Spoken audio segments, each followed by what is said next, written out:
Friends, how are you. मैं शंकर कश्यप। आज आप और मैं हम दोनों फिर टॉपिक करेंगे अपना नया कॉम्बिनेशन ऑफ सेल्स। ठीक है, इस चैप्टर में काफ़ी वीडियोस आप देख चुके हैं, इससे पहले वीडियो भी आप देख चुके हैं अदर चैप्टर्स की, और आई होप कि उनका रिवीजन आप कर रहे होंगे और काफ़ी अच्छी आपकी लर्निंग प्रोसेस हो चुका होगा। तो उसी सीरीज़ को आगे बढ़ाते हुए हम इस वीडियो में कॉम्बिनेशन ऑफ सेल्स करेंगे। समझेंगे कि सीरीज ऑफ पैरेलल में जब हम सेल्स को लगाते हैं तो उनका करंट, उनकी टर्मिनल पोटेंशियल डिफरेंस हम कैसे पता करते हैं, और इसके लिए हम कुछ न्यूमेरिकल्स भी करेंगे। तो उन न्यूमेरिकल्स को इसी वीडियो मैंने ऐड कर दिया है, जिससे कि आप theory plus numerical plus conceptual questions को अच्छी तरह समझ सके। तो काम हम शुरू करते हैं। तो आज हम टॉपिक करने जा रहे हैं कॉम्बिनेशन ऑफ सेल्स के बारे में थोड़ा सा मैं आपको बता दूं। एक सिंगल सेल एक डिवाइस है which is use to provide the continuous supply of current to the electric circuit. It is having the potential, the great amount of the potential to provide the continuous supply. तो जब तक इसमें potential रहेगा तब तक आगे potential difference किसी भी रेजिस्टेंस को या किसी भी इलेक्ट्रिकल डिवाइस को मिलता रहेगा। तो सेल इसीलिए यूज़ होता है। सेल के लिए जो आप फॉर्मूला पढ़ते हैं, जैसे कि आप इस डायग्राम में देख रहे होंगे कि जो पोटेंशियल डिफरेंस है किसी भी रेजिस्टेंस पर, वो V equals to epsilon minus I into internal resistance R के इक्वल होता है। ठीक है, तो इसी में फिर कॉम्बिनेशन ऑफ सेल्स को हम देखते हैं। तो यहाँ पर मैंने ऑलरेडी टॉपिक लिखा हुआ है कॉम्बिनेशंस ऑफ द सेल्स। यहाँ पर मैंने अभी सबसे पहला टॉपिक कर रहा हूँ सेल्स इन सीरीज़। मैंने दो सेल्स को लिया है जिनके डिफरेंट EMF हैं, एप्सिलॉन 1 और एप्सिलॉन 2। इनका इंटरनल रेजिस्टेंस भी अलग अलग है, R1 और R2। और ये दोनों सेल्स एक एक्सटर्नल रेजिस्टेंस R से कनेक्टेड है, जिसमें टोटल पोटेंशियल डिफरेंस V है। इस रेजिस्टेंस R को मिलने वाला करंट I है।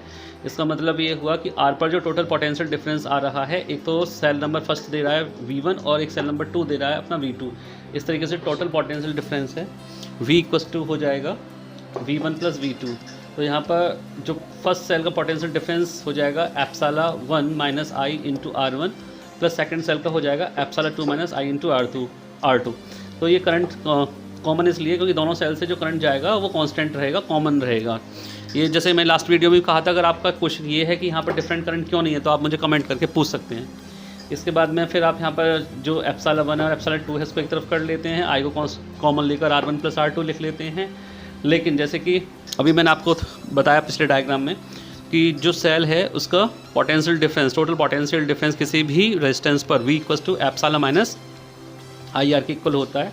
तो हमारे जो V है इस रेजिस्टेंस पर टोटल पोटेंशियल डिफरेंस है, और ये total potential difference V equals to हो जाएगा epsilon E minus I into internal resistance और E equals to epsilon 1 plus epsilon 2 minus I R into R1 plus R2 bracket में। और यहाँ पर मैं फिर दोबारा आपको बता दूँ कि ये एप्सिलॉन E है, ये इक्वलेंट EMF है सेल का, और ये RE जो है वो internal resistance equivalent internal resistance है दोनों सेल्स के लिए। I यहाँ पर करंट है। ये जो आपने यहाँ पर डायग्राम देखा है, दरअसल ये इसी सर्किट को डिनोट कर रहा है कि ये दोनों सेल मिलकर एक सिंगल सेल की तरह कैसे काम करते हैं। दो सेल आपस में मिलकर एक बैटरी की कंस्ट्रक्शन करते हैं। तो इसके बाद में नेक्स्ट टॉपिक देखते हैं हम cells in parallel. Combination of cells का नेक्स्ट पार्ट करते हैं सेल्स इन पैरेलल। इसमें मैंने एक डायग्राम बना दिया है। यहाँ पर हमने दो सेल्स लिए हैं, एक सेल का EMF एप्सिलॉन 1 है, दूसरे सेल का EMF एप्सिलॉन 2 है। पहले सेल का जो इंटरनल रेजिस्टेंस है वो R1 है, दूसरे सेल का जो इंटरनल रेजिस्टेंस है वो R2 है। फर्स्ट सेल से जो इलेक्ट्रिक करंट है वो I1 जाता है, सेकंड सेल से जो करंट है वो I2 जाता है। इस तरीके से दोनों करंट आपस में यहाँ पर ऐड होकर, जैसे कि 1 एम्पियर 2 एम्पियर ऐड होकर यहाँ पर टोटल I एम्पियर आगे पहुँचते हैं, और यहाँ पर इस जगह जो आप रेजिस्टेंस लगाएंगे उस रेजिस्टेंस पर टोटल करंट I को प्रोवाइड करवाते हैं उस सेल पर। यानी ये जो रेजिस्टेंस यहाँ पर आप लगाएंगे, इस रेजिस्टेंस पर मैं आपको एक बार दिखा देता हूँ। इस तरह से जो आप रेजिस्टेंस लगाएंगे इस रेजिस्टेंस पर जो पोटेंशियल डिफरेंस है वो V होगा। अब ये जो दोनों सेल हैं, ये दोनों यहाँ पर constant potential difference V provide करवाएंगे। अब होता क्या है कि यहाँ पर जो करंट मिल रहा है वो करंट इन दोनों सेल्स के इंडिविजुअल करंट के सम के इक्वल होगा, जो कि I equals to I1 plus I2 हो जाएगा। अब हमें यहाँ पर करंट I1 I2 ही निकालने हैं। इसके लिए हम एक सेल का जो बेसिक फार्मूला है V equals to epsilon minus IR से यूज़ करते हैं। यहाँ से आई आर को इस तरफ ले जाते हैं और वी की साइड चेंज करके हमारे पास में I equals to epsilon minus V upon R आ जाता है। वी जो यहाँ पर आपको दिखाई दे रहा है यही पोटेंशियल डिफरेंस है जो कि आर पर आपको मिल रहा है इन दोनों सेल के थ्रू। कांस्टेंट पोटेंशियल डिफरेंस है, ये पोटेंशियल डिफरेंस इससे और इससे दोनों से सेम मिलेगा। तो कुल मिलाकर दोनों सेल के लिए पोटेंशियल डिफरेंस है वो वी हो जाएगा। अब इसके बाद में हम क्या करते हैं, इस वैल्यू को यहाँ पर यूज़ करेंगे I1 I2 के लिए, और साथ के साथ मैं फिर दोबारा बता दूँ I1 I2 डिफरेंट सेल्स के करंट्स हैं। तो इनको अब सॉल्व करते हैं। तो कैलकुलेशन मैंने यहाँ पर कर दी है। आपने देखा कि मैंने इस इक्वेशन का यूज़ किया है I1 प्लस I2 में। तो net current I equals to आ जाएगा I1 से epsilon upon R1 minus V upon R1। ये दरअसल ये जो आपको यहाँ पे epsilon upon R minus V upon R दिख रहा है, तो epsilon upon R minus V upon R मैंने कर दिया है, प्लस ये वाला साइन यहाँ पर आ गया। I2 के लिए आ जाएगा epsilon 2 upon R2 minus V upon R2। इसके बाद मैंने कुछ एप्सिलॉन वाले जो फिजिकल क्वांटिटीज़ हैं एक तरफ कर लिया है, epsilon 1 upon R1 plus epsilon 2 upon R2 minus V को यहाँ से कांस्टेंट ले लिया माइनस वी को, तो अंदर आ जाएगा answer 1 upon R1 plus 1 upon R2। अब हम इसे जो सेल की बेसिक इक्वेशन होती है, ये दोनों मिलकर एक सेल बनाएंगे। उस सेल के लिए जो बेसिक इक्वेशन है पोटेंशियल डिफरेंस वी की, वो होगी V equals to epsilon minus I R. तो हम उसमें कन्वर्ट करेंगे इस इक्वेशन को। तो उसके लिए आगे स्टेप फॉलो करते हैं। तो इस स्टेप में मैंने क्या किया कि जो साइड है उसे चेंज कर लिया है, वी की साइड को इधर ले आया हूँ और आई जो यहाँ पर था उसे दूसरी तरफ ले आया हूँ। तो आई माइनस का हो गया। साथ ही साथ मैंने जो epsilon 1 upon R1 plus epsilon 2 upon R2 की इक्वेशन थी यहाँ पर, उससे रेसिप्रोकल लेकर इस तरह से सॉल्व कर लिया है। अब स्टेप्स को आगे फॉलो करते हैं।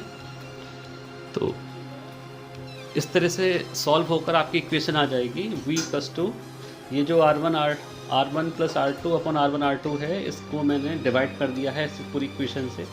तो आंसर आ जाएगा एप्सिलॉन 1, ये जो आपको टर्म दिखाई दे रहा है, डिवाइड बाय दिस, यानी epsilon R2 plus epsilon 2 R1 upon R1 R2 ये वाला, और टोटल डिवाइड बाय दिस, तो R1 प्लस R2 अपॉन में R1 R2, और माइनस ये आई को एक तरफ करके 1 अपॉन, यानी कि जब आप इस टर्म को उठाकर दूसरी तरफ लाएंगे तो 1 अपॉन में ही आ जाएगा। तो इस तरीके से आप क्या देखते हैं, ये जो कांस्टेंट टर्म्स आपके कट जाएंगे और यहाँ पर finally v equals to equation आपकी सॉल्व होकर फाइनली आ जाएगी। मैं इसे आपको करके दिखा देता हूँ। तो इस तरह से इक्वेशन फाइनली सॉल्व होकर आ जाएगी। v equals to epsilon 1 R2 plus epsilon 2 R1, इस जगह R1 हो जाएगा अपॉन में R1 प्लस R2 माइनस आई R1 R2 ऊपर चला जाएगा अपॉन R1 प्लस R2। इस इक्वेशन का आप कंपेरिजन कर दें, v equals to epsilon E minus I into R E. ये जो यहाँ पर आपको दिख रहा है, ये E है, equivalent EMF of both cell. R E का मतलब है equivalent internal resistance of the both cell. तो ये जो E इक्विवेलेंट है ये इतने पोर्शन के इक्वल होगा, और ये जो R इक्विवेलेंट है इतने पोर्शन के इक्वल होगा। यहाँ पर करंट I ये है जो कि आप रेजिस्टेंस को दे रही हैं, V वो पोटेंशियल डिफरेंस है जो कि रेजिस्टेंस पर आप इन दोनों सेल के थ्रू यूटिलाइज करवाया जा रहा है। तो इक्विवेलेंट क्या आता है ये भी देख लेते हैं। कंपैरिजन करने के बाद में आपके पास में जो इक्विवेलेंट EMF बोथ सेल्स ये आ जाता है epsilon 1 R2 plus epsilon 2 R1 upon में R1 प्लस R2, जो कि मैंने यहाँ से कंपेयर किया है इससे और इससे। और जो R इक्विवेलेंट है वो R1 R2 अपॉन में R1 प्लस R2 आता है। लेकिन जब इसका रेसिप्रोकल लेंगे, क्योंकि दोनों सेल्स पैरेलल में लगे हुए हैं, तो नेट रेजिस्टेंस रेसिप्रोकल होकर निकलेगा, यानी 1 upon R equals to 1 upon R1 plus 1 upon R2। तो 1 upon R equivalent equals to हो जाएगा 1 upon R1 plus 1 upon R2। ये तो दो सेल्स के लिए। अगर ऐसी 3 सेल्स 4 सेल n सेल्स लगे रहते हैं तो इक्विवेलेंट रेजिस्टेंस इंटरनल रेजिस्टेंस हो जाएगा सेल का 1 upon R1 plus 1 upon R2 plus 1 upon R3 plus 1 upon R4 plus dot dot dot 1 upon Rn। ऐसे ही फिर आपका इक्विवेलेंट EMF हो जाएगा। अगर आप इन दोनों का डिवाइड करके निकालें तो आपकी एक equivalent EMF upon equivalent resistance का फार्मूला भी निकल के आ जाएगा, जो कि आप NCERT बुक में देख सकते हैं। बहुत ही इंपॉर्टेंट फार्मूला है वो। अब इसके बाद हम इसके न्यूमेरिकल्स को करते हैं, जिससे कि बात हमें अच्छी तरह समझ में आ जाए। तो सेल्स कॉम्बिनेशन पर बेस्ड एक क्वेश्चन करते हैं। मैं क्वेश्चन को रीड कर देता हूँ। इसकी पिक्चर आप सामने देख ही रहे हैं। A battery of EMF epsilon and internal resistance R gives a current of 0.5 ampere with an external resistor of 12 ohm and a current of 0.25 ampere with an external resistor of 25 ohm. Calculate its internal resistance of the cell and EMF of the cell. हालांकि part 1 और 2 है, मैंने and करके बोल दिया है इसमें। तो इसमें जो कंटेंट दे रखा है उन्हें लिख लेते हैं और क्वेश्चन को सॉल्व करते हैं। तो जैसे ही क्वेश्चन आपने रीड किया और देखा कि इसमें बोल रखा है एक सेल है, सेल जिसका EMF एप्सिलॉन है और इसका इंटरनल रेजिस्टेंस R है, ये दोनों चीज़ें हमको पता करनी है। कंडीशन इन्होंने अच्छी दे रखी है, बोल रहे हैं कि एक रेजिस्टेंस अब R1 यानी कि R1 12 ओम का लगाते हैं तो करंट 0.5 एम्पियर आता है। जब इसी सेल को हम दूसरे रेजिस्टेंस R2 जो कि 25 ओम का है उसमें कनेक्ट करते हैं तो करंट मिलता है 0.25 एम्पियर। तो हम क्या करते हैं, दो इक्वेशंस बना लेते हैं। फर्स्ट इक्वेशन क्या हो जाएगी यहाँ पर, इस जगह पर V इक्वल्स टू हो जाएगी, जो इक्वेशन पढ़ी है आपने, V equals to epsilon minus IR, ये आपने इक्वेशन पढ़ी है। इसको हम अब पोटेंशियल ड्रॉप तो हमें पता ही नहीं कितना है दोनों पर, तो हम क्या करते हैं इसको कन्वर्ट कर लेते हैं उन वैल्यूज में जो हमें पता है। तो आपने इसे ब्रेक कर दिया I इंटू आर में, equals to epsilon minus I into R. इसको हम इक्वेशन को इसको इस तरफ शिफ्ट कर लेते हैं, तो I कॉमन लेकर आपके पास में capital R plus small r हो जाएगा इक्वल्स टू एप्सिलॉन। अब आपकी ये बेसिक इक्वेशन आ गई। जैसे केस नंबर फर्स्ट लेते हैं, केस नंबर फर्स्ट का मतलब जो हमारी ये वाली वैल्यूज हैं इनमें पुट कर देते हैं। हमारे पास में एप्सिलॉन इक्वल्स टू आ जाएगा, दोनों तरफ एक ही है, तो करंट I1 ठीक है, और resistance R1, external resistance R1 और इंटरनल रेजिस्टेंस R है। इन सब की वैल्यूज आप पुट कर दें यहाँ पर, तो आपके पास इक्वेशन आ जाएगी। I1 की वैल्यू पुट कर दीजिए 0.5 एम्पियर और रेजिस्टेंस R1 की वैल्यू पुट कर दीजिए 12 ओम और प्लस स्मॉल r। ये आपके पास इक्वेशन नंबर फर्स्ट आ गई। केस नंबर 2 में बिल्कुल इसी की तरह इस वाले सेल के लिए ले लेंगे, तो I2 यहाँ पर I1 की I2 हो जाएगा। I2 कितना आपके पास में 0.25 एम्पियर, ठीक है, मैं इसे हटा देता हूँ एम्पियर को, जैसे 0.50 कर देता हूँ। और अंदर जो रेजिस्टेंस है आपके पास में R2 की जगह कितना आ जाएगा 25 ओम, ठीक है, और इंटरनल रेजिस्टेंस R। ये इक्वेशन नंबर 1 और 2 आपके पास आ जाती है। अब इन दोनों को सॉल्व कर लेते हैं, इन दोनों को हम सब्ट्रैक्ट कर देते हैं। सब्ट्रैक्ट करके ये दोनों आपके कट जाएंगे, कटने के बाद में स्मॉल r की वैल्यू निकल के आ जाएगी। तो मैं इसे करके दिखा देता हूँ इसे। कैलकुलेशन मैंने यहाँ पर कर ली है। इक्वेशन नंबर 2 में से फर्स्ट को माइनस कर दिया है, तो अंदर फर्स्ट में 0.50 को मल्टीप्लाई कर दिया है, सेकंड इक्वेशन में 0.25 को मल्टीप्लाई करके फर्स्ट में सेकंड में से फर्स्ट इक्वेशन जो माइनस करेंगे इस तरीके से, तो फाइनली आपका r इक्वल्स टू आ जाएगा 0.25 अपॉन 0.25 इक्वल्स टू 1 ओम। इस वैल्यू को आप पुट कर दो किसी भी एक इक्वेशन में, फर्स्ट या सेकंड में। तो मैं इसे फर्स्ट में पुट कर देता हूँ, पुट इन फर्स्ट, तो आपके पास में आंसर आ जाएगा यहाँ पर एप्सिलॉन इक्वल्स टू 0.50 12 प्लस 1। तो एप्सिलॉन इक्वल्स टू आपके पास में जब इन सबको सॉल्व करेंगे तो आपके पास आंसर आ जाएगा 6.5 वोल्ट। इस तरीके से आपके पास में ये दोनों वैल्यूज आ जाती हैं, ठीक है। यहाँ पर ये क्वेश्चन खत्म हो जाता है। अब अगला क्वेश्चन देखते हैं। नेक्स्ट क्वेश्चन मैं रीड कर रहा हूँ। 3 identical sales each of EMF 4 volt and internal resistance are connected in series to a 6 ohm resistance. If the current flowing in the circuit is 1.5 ampere, calculate the internal resistance of each cell and terminal voltage across the cell. Terminal voltage का मतलब है potential difference across the resistor, ठीक है। तो इसे करते हैं। Okay, इस क्वेश्चन को सॉल्व करने के लिए हमें एक फॉर्मूला यूज़ करना होता है। यहाँ पर फॉर्मूले बताने से पहले मैं जो जो चीज़ें दे रखी हैं उनको मैं एक बार इंट्रोड्यूस करवा देता हूँ। सर्किट मैंने बना दिया, 3 सेल्स हैं जिनको कि बोला गया है कि सीरीज़ में लगे हुए हैं। 1 2 3 तीनों का EMF एक जैसा है जो कि 4 वोल्ट का है, और यानी 4 वोल्ट है, और इंटरनल रेजिस्टेंस इनका स्मॉल r है तीनों का, जो कि पूछा गया है क्वेश्चन मार्क में। इस तीनों सेल सर्किट के अंदर 1.5 एम्पियर करंट देते हैं जो कि 6 ओम रेजिस्टर को जाता है। इसको पोटेंशियल ड्रॉप यानी terminal potential difference of the cell पूछा गया है। तो जैसे कि मैंने कहा था कि इस क्वेश्चन को सॉल्व करने के लिए एक फॉर्मूला है, यानी कि और फॉर्मूला है वो सेल्स इन सीरीज, यानी n cells in series. n यहाँ पर कितने हैं, 3 सेल्स हैं।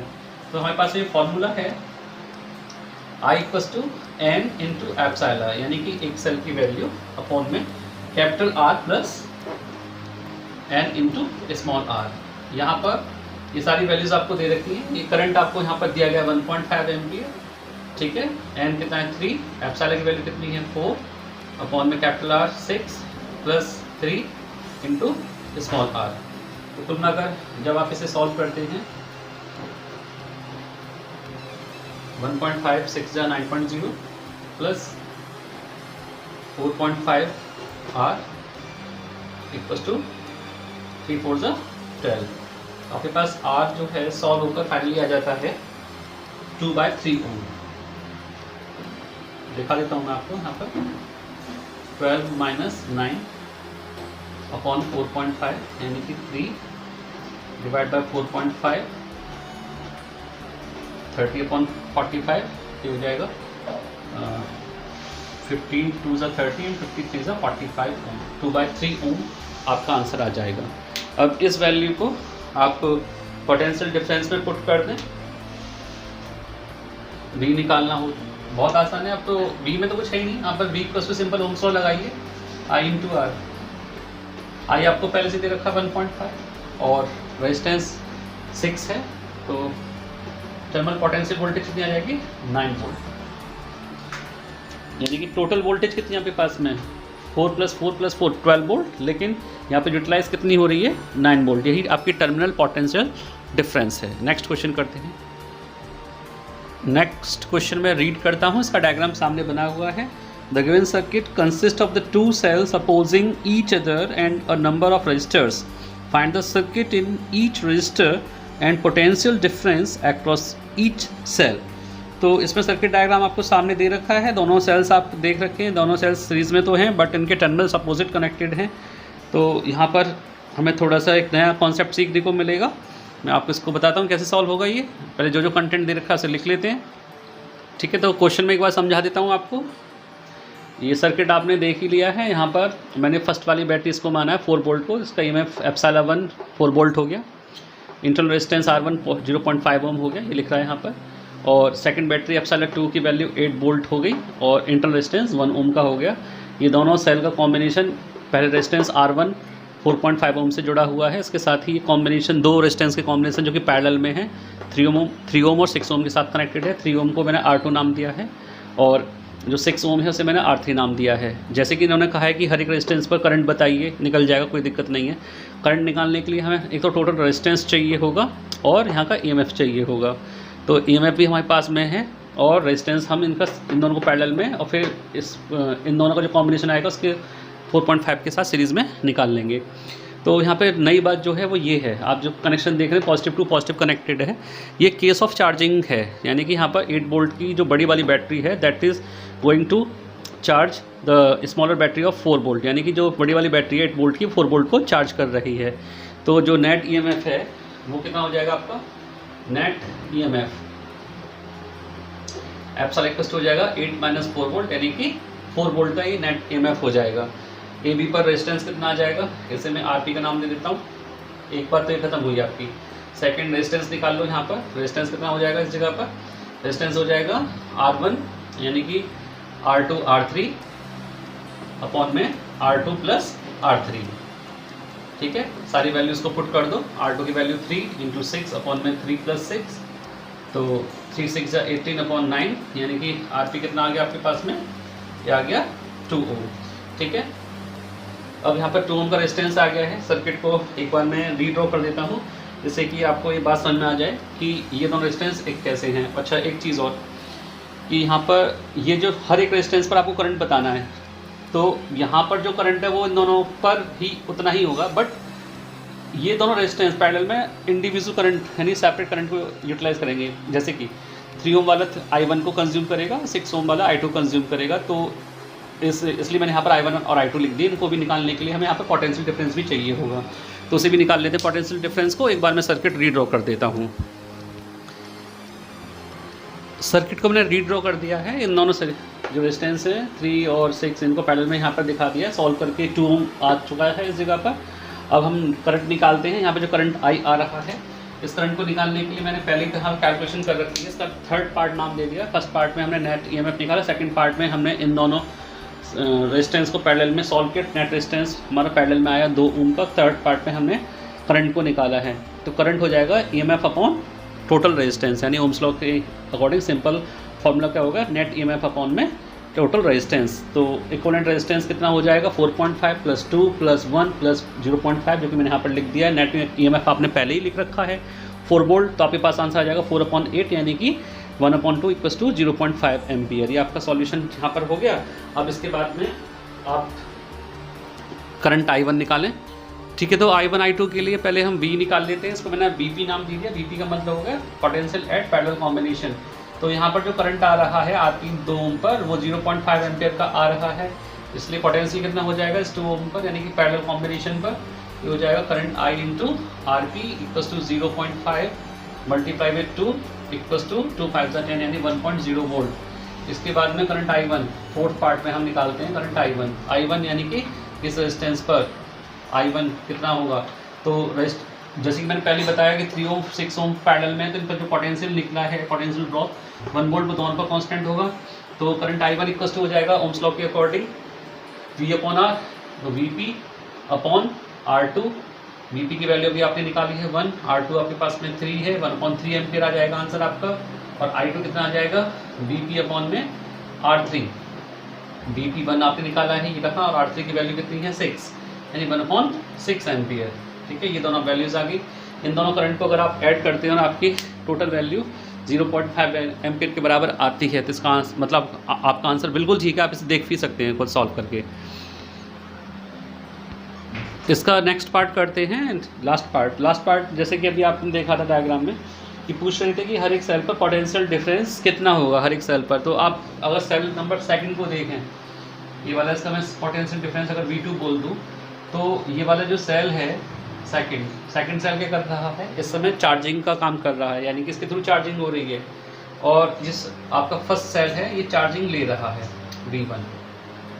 तो फॉर सेल नंबर 2 के लिए क्या केस लगाएंगे आप, potential difference V2 equals to हो जाएगा epsilon 2 minus current I into R2। ठीक है, करंट I इसलिए लिया है क्योंकि इनका नेट करंट जो है वो I जा रहा है यहाँ से। तो V2 इक्वल्स टू कितना हो जाएगा, एप्सिलॉन 2 की वैल्यू रख दीजिए 8 वोल्ट माइनस करंट कितना 0.5 इंटू रेजिस्टेंस कितना है इसका 1, तो आपके पास आंसर आ जाएगा 7.5 वोल्ट। ठीक है, अब सेल नंबर 2 और सेल 2 के लिए आ जाइए। सेल 2 के लिए सेम फॉर्मूला लगाएंगे हम, तो V1 हो जाएगा एप्सिलॉन 1 आ जाएगा। एप्सिलॉन 1 की वैल्यू कितनी है इस जगह पर 4 वोल्ट। ठीक है, प्लस मैं आपको फिर दोबारा यहाँ पे बता दूँ, ये जो सेल नंबर 2 है ये केस ऑफ चार्जिंग का, ये अपना कोई पोटेंशियल ड्रॉप नहीं कर रहा है, ये उल्टा पोटेंशियल ले रहा है, ये अपनी स्ट्रेंथ को ले रहा है इससे। इसलिए इसमें क्या होगा कि यहाँ पर आप V equals to epsilon minus I R जो लगाते हैं वो एप्सिलॉन माइनस आई आर ना होकर क्या होगा V1 equals to epsilon 1 plus I into R1, यहाँ पर प्लस आ जाएगा। ठीक है, सारी वैल्यू पुट कर दीजिए। I कितना आपके पास में 0.5, R1 कितना आपके पास में 0.5। इस तरीके से आपका आंसर आ जाएगा सॉल्व करके यहाँ पर 4.25 55 यानी 4.25 वोल्ट, ये आपका आंसर आ जाएगा। ये दोनों सेल पर आपका टर्मिनल पोटेंशियल डिफरेंस निकाल दिया है। आई होप कि आपको इन क्वेश्चंस ने बहुत हेल्प की होगी, आपको टॉपिक भी समझ में आया होगा। फिर भी टॉपिक में कोई अगर दिक्कत होती है तो आप मुझे बताएं। थ्योरी पार्ट इसका मैंने बहुत कम कवर किया है क्योंकि मोस्टली बच्चे थ्योरी पार्ट को बहुत इजीली समझ लेते हैं, बट न्यूमेरिकल करने में बहुत ज़्यादा दिक्कत आती है। इसलिए मैंने जो थ्योरी का बहुत ज़्यादा पार्ट था, जैसे कि यहाँ पर केस ऑफ चार्जिंग का हो गया, या फिर अगर सीरीज़ पैरेलल में लगा हुआ है तो फिर हम करंट और अदर फैक्टर कैसे निकालते हैं, ये मैंने न्यूमेरिकल्स में करना बताया है।